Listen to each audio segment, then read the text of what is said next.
วันที่16มังกร2026อยู่ที่บ้านเวียงคำได้จัดพิธีเฉลิมฉลองบุญกะเลอของชนเผ่ากะมุประจำปี2026เป็นเกียรติเข้าร่วมของทานนางจันสมัยแก้วมณีวงศ์รองเลขาพรรคเมืองผู้สินำการเมืองแนวคิดพรรคพนักงานท่านสมเพชรบรรณวงศ์คณะรับผิดชอบชนเผ่ากะมุท่านจอยเพชรแสนธรรมขันธ์ในบ้านนาห้อม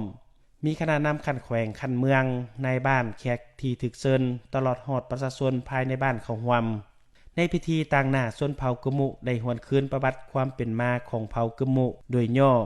เผ่ากะมุเป็นเผ่าหนึ่งที่นอนอยู่ในวงคณะญาติแห่งชาติลาวเผ่ากะมุก็คล้ายคือกันกับบรรดาชนเผ่ามีเสื้อสายพัวพันกับชนชาติคอมได้ยกย้ายมาตั้งถิ่นฐานอยู่เขตใจกลางสุวรรณภูมิสำหรับชนเผ่ากะมุได้ลำลงชีวิตอยู่บรรดาแขวงภาคเหนือลงฮอดแขวงขมวนเผ่ากะมุมีภาษาปากเว้าเป็นของตนเองและยึดถือหิดของประเพณีของเผ่ากะมุได้ถือเอาบุญเกรอหรือบุญเตี้ยนึมบุญปดปีหมายความว่า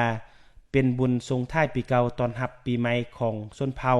โอกาสเดียวกันท่านนายบ้านเวียงคำได้ผ่านบทสรุปการจัดตั้งปฏิบัติเวียกงานของบ้านเวียงคำเมืองหลวงน้ำทาได้เป็นเจ้าภาพจัดงานบุญเกลือปี2026บ้านเวียงคำมีประชากรทั้งหมด 1,456 คนหญิง703 คนมี260หลังคาเรือนมีหลายชนเผ่าลำลงชีวิตร่วมกันสำหรับเผ่ากะมุความเอา38ส่วนห้อยพ่อแม่ประชาชนภายในบ้านได้ถือเอาการพัฒนาเศรษฐกิจสังคมของบ้านของครอบครัวเป็นต้นแม่นการปลูกฝังเลี้ยงสัตว์และค้าขายประชาชนในบ้านมีเนื้อที่นา50เฮกตาร์เนื้อที่ปลูกยางพารา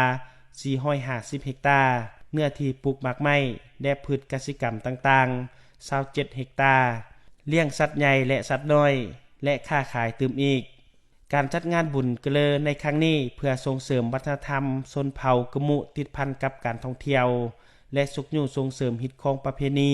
วัฒนธรรมอันดีงามที่เคยปฏิบัติสืบทอดกันมาแต่ได้เกิดมีชนเผ่ากะมุอยู่แผ่นดินของสปป.ลาวและเป็นการเต้าโฮมความสามัคคีของบรรดาเผ่ามาได้หลายร้อยปีบุญกะเลอได้กลายเป็นปางบุญใหญ่ของเผ่าหรือเอิ้นว่างานบุญปีใหม่ของเผ่ากะมุที่เคยสืบทอดกันมาแต่โบราณกาลจนถึงปัจจุบันพร้อมกันนั้นในงานยังได้มีกิจกรรมหลายอย่างโดยเฉพาะแม่นการสู้ควันมัดแขนให้เฒ่าแก่อาวุโสกินเหล้าให้ตามฮิตของชมศิลปะบรรณคดีของบ้านและมวลซื่นตามฮิตของประเพณีอย่างมวลซื่น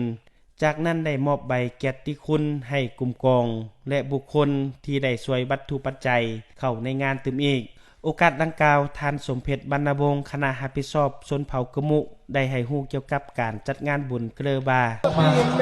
บุญเกลือเผ่ากะมุปี2026ข้าพเจ้าทางเวลาสมีกรรมการในรัฐศาสตร์เมืองตัวแทนเผ่ากะมุทั่วเมืองน้ำทาภาคภูมิใจที่ได้ชี้นำพาบุญเกลือที่บ้านยังทำเป็นเจ้าภาพคือพอฮู้นำกันได้ว่าบุญเกิดนี้มีเรื่องในย่อๆขึ้นนี้เนาะอันนึงเลยมันสรุปผลงานการเก็บเกี่ยวการซื้อการขายใน1ปีที่ผ่านมาอัน2นี่เป็นการระลึกถึงบรรพบุรุษเนาะที่สิ้นลมหายใจหันให้มีบุญมีคุณต่อลูกต่อหลานและอันที่3เลยนั่นอนุรักษ์และส่งเสริมเผ่ากะมุเนาะสมมุติจัดงานเนี่ยต้องนึ่งเผ่ากะมุต้องกินอาหารเผ่ากะมุนะถ้าบ่เฮ็ดอย่างนั้นมันจะเป็นการอนุรักษ์ส่งเสริมหน่อยให้ลูกให้หลานและอันที่4มาประเสริฐทางการนำเมืองเพื่อเรื่องความสามัคคีให้ได้เผ่ากะมุก็คือเผ่าอื่นๆพอทั่วของเมืองน้ำทาอันนั้นอันที่ใหญ่อันที่2นี่มันเผ่ากะมุเฮานี่ถือบุญเกลือ